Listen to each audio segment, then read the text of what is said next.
El estadounidense Edgar Cayce, quien nació en 1877 y murió en 1945, ganó fama y renombre por sus dotes de clarividencia. Desde muy pequeño, en su pueblo natal de Hopkinsville, en Kentucky, sorprendió a sus padres al afirmar que podía ver el aura de las personas. Ya a la edad de 21 años, tomó conciencia de sus habilidades psíquicas y de cómo, al entrar en una especie de trance, lograba detectar enfermedades y sugerir tratamientos. Si bien Cayce carecía de estudios de medicina, en sus trances podía nombrar partes del cuerpo y diagnosticar en términos médicos. Aunque las medicinas que recomendaba en ocasiones eran raras o anticuadas, al parecer, ciertamente eran efectivas. ¿Habían, según Cayce, atlantes en Yucatán?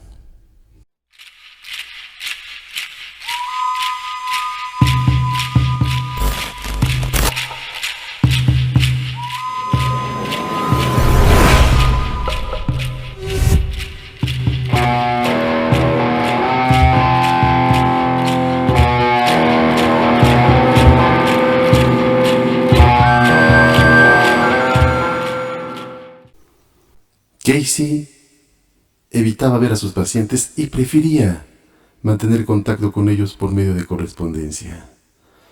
Recibió cartas de gente de todo el mundo quienes le pedían su ayuda.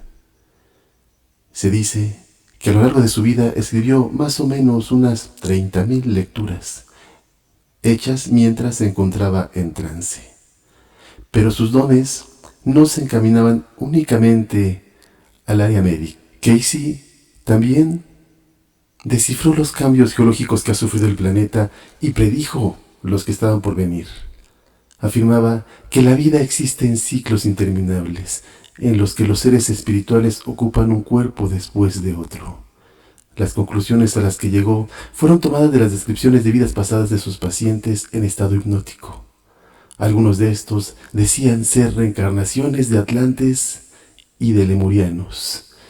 Estas descripciones se remontan en ocasiones a varios miles de años, y en su conjunto se podría decir que es solo una mezcla extraña de narraciones, pero algunas de ellas describen casi a la perfección lo que bien pudo haber ocurrido en este planeta. Hasta aquí, esto no dejaría de ser más que una serie de narraciones alucinadas. Sin embargo, muchos de estos sucesos han sido ratificados por geólogos y arqueólogos, proporcionando una visión asombrosa de nuestra Tierra.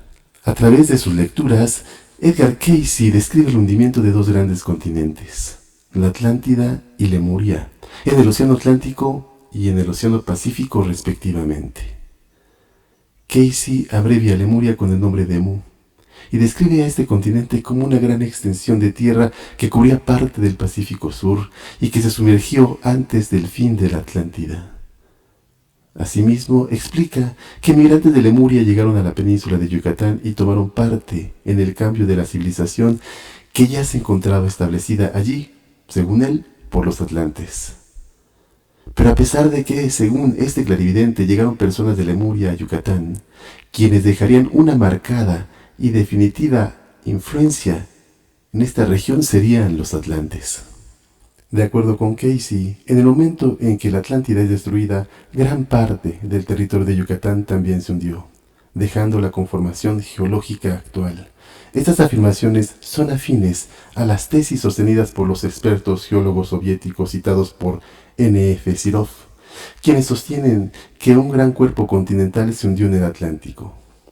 Por otra parte, uno de los geólogos más destacados de la Universidad de Miami, Florida, Cesare Emiliani, explica que Yucatán sufrió un diluvio hace aproximadamente 12,000 años y que al finalizar la última gran glaciación, una tremenda corriente de agua helada se precipitó por el valle de Mississippi, lo que elevó el nivel de las aguas del Golfo de México en cerca de 40 metros, y refiriéndose a las Antillas dice: «Es aquí donde lo último de la Atlántida de Platón puede haberse sumergido».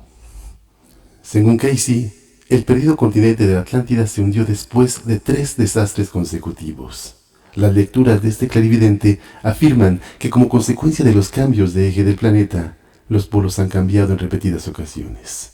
Algunas tierras han emergido o se han hundido en el mar durante cientos de miles de años con sus sabidos efectos.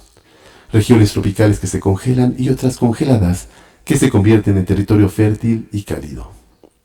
Casey no da una fecha exacta de la primera destrucción de la Atlántida, pero señala el año 50.722 a.C. como la fecha en que los atlantes llevaron a cabo una asamblea para encontrar la forma de librar a la Tierra de una manada destructiva de bestias prehistóricas. Pero al parecer no encontraron solución a este problema, y la primera destrucción de este continente ocurrió un poco después de dicha asamblea. Sin embargo, según narra Casey, antes de la primera destrucción de esta civilización, algunos atlantes lograron escapar hacia América del Sur, América Central, Egipto y el territorio que actualmente ocupan España y Portugal. Continuando, Casey explica cómo hubo una lucha interna en la Atlántida en la que dos grupos principales se enfrentaron. Los llamados hijos de la ley del uno, quienes creían que en sus cuerpos eran templos del Dios viviente, con quienes mantenían comunicación a través de la meditación, y el segundo grupo, que se llamaba hijos de Belial. Estos se oponían a la ley del uno y utilizaban sus poderes para su propio beneficio, así como para someter a otros. Casey atribuye las catástrofes sufridas en la Atlántida en parte al nocivo pensamiento de ambos grupos. Durante el primer cataclismo, gran parte de la Atlántida se hundió en el ahora llamado Mar de los Sargazos, y de este evento se produjeron grandes islas con canales intermedios, hondonadas, golfos, bahías y ríos. El segundo desastre, según Casey, ocurrió cerca del año 28.000 a.C., y en esta ocasión representantes de la Atlántida huyeron a lo que hoy es el estado de Yucatán en México, y en esa tierra se establecieron. Según las lecturas, los atlantes llegaron a esta región en máquinas voladoras y en embarcaciones. Y estas máquinas eran elevadas gracias a gases y eran utilizadas, además de transporte, como un medio de diversión. Estas sorprendentes máquinas no solo volaban, sino que también podían utilizarse bajo el agua. Además del gas, estas supermáquinas eran impulsadas por una piedra misteriosa que tenía una forma cilíndrica y que se encontraba en un edificio ovalado.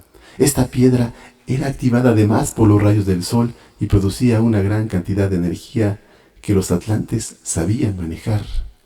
En relación con esta fabulosa piedra, Edgar Casey afirma que el conocimiento para construir esta maravillosa piedra fue llevado a Yucatán y preservado ahí. Asimismo, este saber fue oculto en otros dos sitios. En la Atlántida, dentro de sus templos, que se encuentran cubiertos por cientos de años de sedimento acumulado cerca de lo que se conoce como Bimini, y el segundo lugar sería Egipto.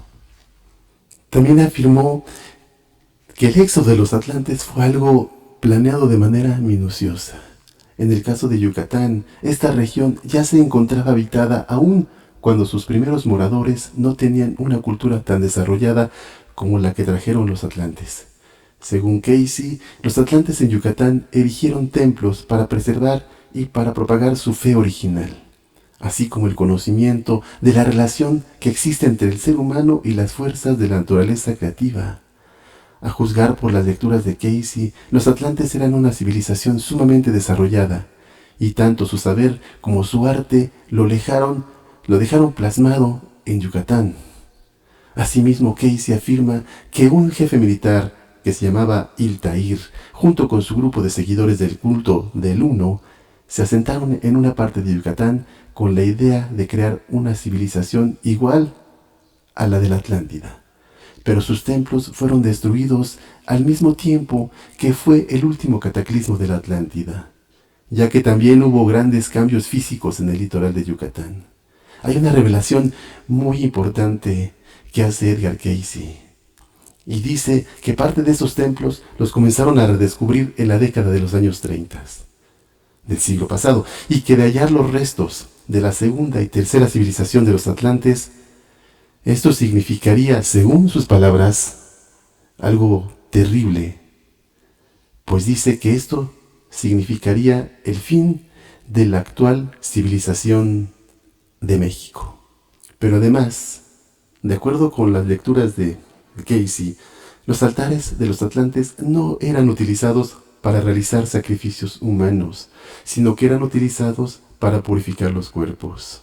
¿Cómo es que los usaban? Bueno, pues el individuo lo colocaban en el altar y por medio de la elevación de los iniciados desde las fuentes de la luz, era despojado de todos aquellos defectos que eran defectos del espíritu. Entonces los altares eran algo así como un punto físico a través del cual se podía atraer las fuerzas espirituales emanadas por la fuente de la luz, y a través de esto se lograba una limpieza espiritual. Casey también decía que los hijos de la ley del uno eran capaces, a través de su pensamiento, de utilizar las fuerzas universales, y esto lo hacían con la ayuda de entes superiores, y que si lograban meditar en grupo, eran capaces de lograr un nivel de conciencia superior, incluso de llegar a la cuarta dimensión. También dice que esta raza era capaz de transportarse conscientemente más allá del plano terrestre y poder mantener una comunicación plena con las fuerzas creativas, pero que desafortunadamente el uso egoísta de estos poderes fue determinante para la consecuente extinción de su raza. Durante las décadas en que Edgar Cayce escribió sus famosas lecturas, parte de estas, como es sabido, también fueron predicciones. Y si bien es cierto que algunas se han cumplido, como por ejemplo el hallazgo de los rollos del Mar Muerto, otras no lo han sido para nada. Este hombre vislumbró que los continentes se romperían en varios pedazos y que esto podría ser tomado para bien por aquellos que atienden sus palabras. Finalmente, todo lo que dijo Edgar Cayce en su mayoría es sumamente especulación. Sin embargo, podría ser parte de la respuesta a aquellas incógnitas que no hemos podido resolver de lo que ocurrió en nuestro planeta en la remota antigüedad. Y no estaría por demás poner un poco de atención en lo que se refiere a la cultura antigua en Yucatán. Muy interesante lo que nos dice este gran clarividente Edgar Cayce, quien realmente fue realmente reconocido en su tiempo por tener muchos aciertos en sus lecturas y en sus consultas a muchísima gente que él trató. Queda en nosotros ver más allá y darle una interpretación objetiva, quizás, para poder entender qué es lo que ocurrió en partes tan interesantes como la cultura antigua en el estado de Yucatán, en México. Los dejamos por esta ocasión con esa interrogante. ¿Realmente existieron o habitaron los atlantes el estado de Yucatán? Tlazocamatimiec, muchas gracias. Hasta pronto.